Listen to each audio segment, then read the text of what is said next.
I saw this topic posted the other day by a user, Personano. Which features should Rockstar remove in GTA 6? With him saying, with everyone discussing and hyping up features Rockstar should be adding to Grand Theft Auto 6, I thought it'd be interesting to ask everyone which features they believe should be removed from Rockstar's upcoming release. Features from Grand Theft Auto 5, RDR2, it's all fair game. So I know this is going to be a very discussion-heavy video, so please let me know what you think of the list in those comments down below. I grabbed the 10, I think, most popular and interesting ones from the topic that was made, but again, you guys can let me know in those comments down below. So number 1, weaponized vehicles. Now, me personally, I can understand things like jets, helicopters, and tanks for military purposes. But for me personally, it'd be nice to see Rockstar stay a little bit grounded in reality in the cars and vehicles department. I mean, just some of the crazy sort of things they added, like oppressors, deluxos. Yes, all that sort of stuff is fun. The Batman vehicle with the rocket thruster on the back. There's a lot of fun things that Rockstar can do, but it does become a little bit goofy after a while, and that's actually something we'll talk about in a little bit. Maybe Rockstar does a better job of separating things from either single player to online or even different types of online lobbies. That's something we'll get into in a little bit, but weaponized vehicles was definitely a hot topic of conversation. Now, the second thing is kind of a broad and general topic, and that is overpowered cops. So I saw a lot of comments about the police features that players would like to have removed, like having the police ram us from behind because we're driving slower in police chases, or police ramming us from behind because we only have 1 or 2 stars, reducing the firearm accuracy on police officers, removing the ability for cops to suddenly spawn ahead of you on some back road when being chased. It would make sense maybe in the city, but certainly not in the middle of the Everglades. So you guys get the idea here that, at least from what I've seen, fans want cops to be toned down a little bit. I think they don't mind, obviously, having police officers in the game. In fact, from what we've seen in the GTA 6 trailer, we know they're going to be a part of the story, but don't have them be these like Terminator-like super soldiers that can spawn everywhere, that can just have 100% perfect accuracy.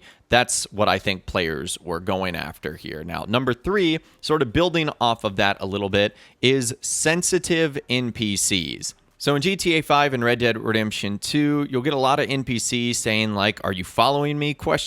And you'll get these responses from NPCs because you walked maybe in the same direction for like 7 seconds. They're oversensitive, and sometimes they can be annoying. And also, NPCs shouldn't freak out just because you're standing too close to them. I mean, maybe if it's a crazy person, it makes sense that they would attack, but otherwise, no. So hopefully Rockstar can make the NPC and the AI for the NPCs a little bit more realistic and not allowing them to be oversensitive and doing things that you wouldn't normally see just because you stand close to someone on the road, or you might be going in the same direction as someone on the sidewalk. Number 4, and this is going to be a controversial one because it does come with its own set of consequences, shark cards. So this is one response that got a lot of thumbs up. But if you remove shark cards, just be prepared to have to pay for Grand Theft Auto Online updates or GTA 6 multiplayer DLCs, whatever Rockstar is ultimately going to call it. Shark cards are the whole reason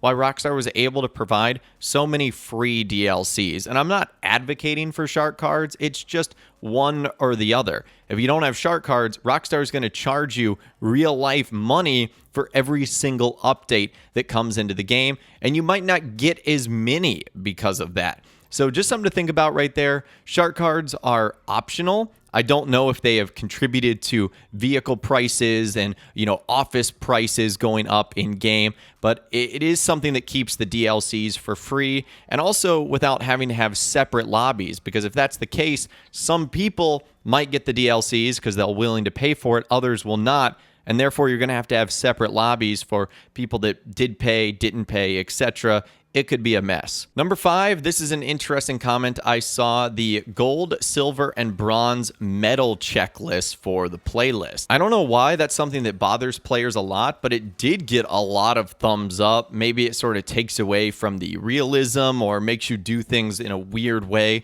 to complete the missions themselves. I'm really not too sure, but I found that comment to be interesting, that they did not like the gold, silver, and bronze medals that you could earn by completing missions in a certain way. Again, let me know what you guys think of that in those comments down below. Number 6 is having some vehicles in the game on websites only. So that was the case in GTA 5, where some of the more rare cars or unique vehicles you could only get on the in-game website. I think it would be nice if all of them spawned in-game somewhere in some way, shape, or form. Now, obviously, some common vehicles you would see on the street, some interesting cars you might see in some obscure locations, and some really rare vehicles might be locked up in car dealerships that you have to basically break into in order to get. And it's kind of the risk and reward. Or some vehicles might be so rare, they only spawn with a very, very small chance of appearing. And I like that because it does put a rarity on some of those cooler cars versus just being able to say, well, I've got $1 million, let me just go ahead and buy it on the in-game website. I thought that was a pretty cool idea. Number 7, the ammunition store selling everything. Like in GTA 5, you could buy like a baseball bat to an RPG. I feel like they should go back to what they did in Vice City and in GTA 4. In Vice City, you had hardware stores where you would get things like, crowbars, baseball bats, etc. And in Grand Theft Auto 4, if you wanted some of those crazy sort of almost black market style weapons, you would have to go to those like underground gun stores in order to get them. Ammunition shouldn't have just like these crazy, almost illegal weapons just that anyone can buy.